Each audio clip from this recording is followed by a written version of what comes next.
Jésus, se tenir à l'écart du mal. C'est le thème par la grâce de Jésus. Ce thème, bien aimé, dans la Bible, est très important. Ça signifie plusieurs choses concrètes. Nous avons l'impression que ce thème résume essentiellement toute la Bible. Parce que quand nous parcourons toute la Bible, nous nous rendons compte tout simplement que le Seigneur nous interpelle tous à se tenir à l'écart du mal pour être bénis de toutes sortes de bénédictions dans les lieux célestes en Christ. C'est ça le problème. Donc, tant que je ne me tiens pas à l'écart du mal, je ne pourrai pas être béni. Donc, c'est le centre bien-aimé du message de la parole de Dieu qui est la Bible, qui est dans la Bible.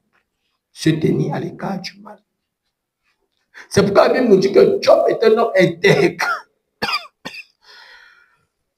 Désolé. Et se tenait à l'écart du mal. C'était ça son intégrité. C'est ce qui faisait son intégrité. Et nous avons dit, bien aimé, le premier principe, c'est le refus d'y participer. Je refuse d'y participer. Je ne prends pas un rendez-vous. Je passe à l'action. C'est une décision active de ne pas faire ce que Dieu ne veut pas.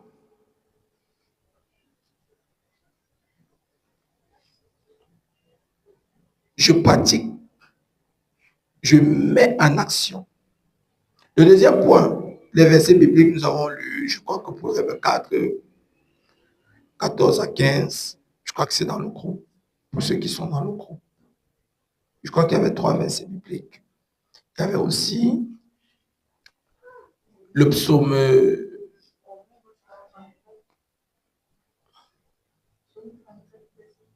34, verset 15, et Proverbe 3, verset 7. Gloire à Jésus. Nous bénissons Jésus pour cela. Il est fidèle. Le deuxième point que nous allons voir est aussi très important, très capital. Comment se tenir à l'écart du mal? Se tenir à l'écart du mal signifie s'éloigner du mal, se mettre loin du mal, s'en détourner du mal, tourner le dos au mal. Le deuxième point que nous voyons ce soir, c'est fuir les occasions et les influences du mal. Fuir les occasions et les influences du mal. Ne l'oublie pas, chaque jour, il y a une occasion ou des occasions que le diable te présentera pour que tu pratiques le mal. C'est à toi de fuir. C'est à toi de fuir. La Bible dit, fuyez l'impudicité. Il y a des péchés que le Seigneur nous recommande de prendre la fuite. Il ne nous demande pas de combattre. Il ne nous demande pas d'utiliser les versets bibliques. Il ne nous demande pas de prier. Il nous demande de fuir. De ce qui est de l'impudicité, il faut fuir. Parce que c'est le mal. C'est un mal qui se passe au-dedans de toi. Tu te fais du mal à toi-même.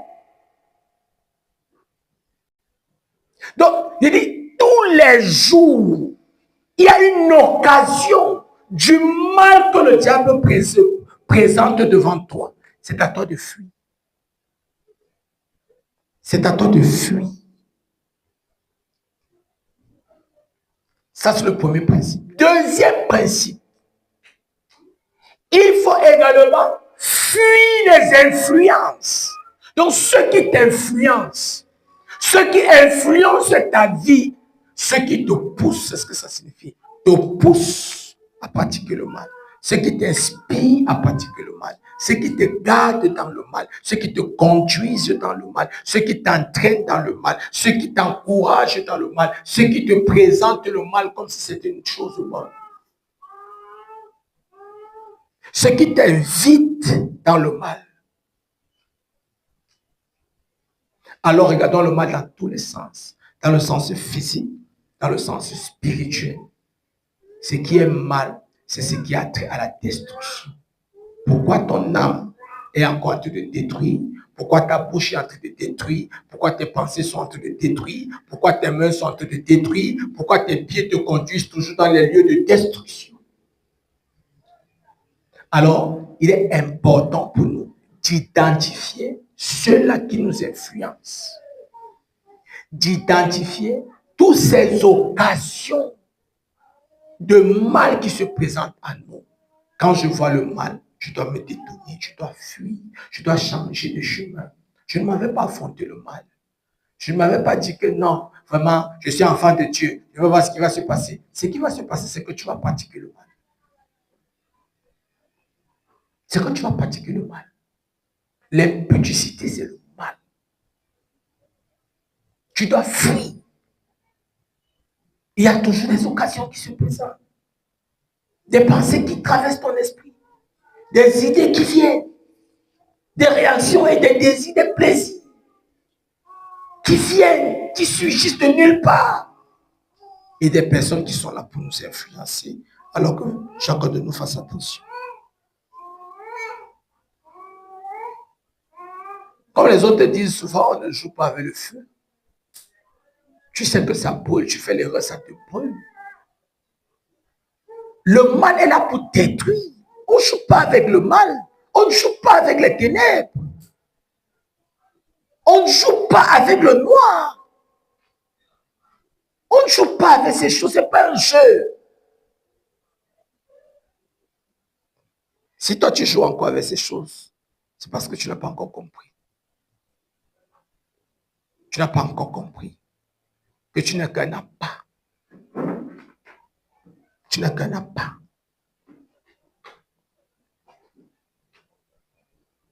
Alors, bien aimé, évitons toutes ces situations. Les lieux, les conversations qui nous mènent à pratiquer le mal. J'insiste encore.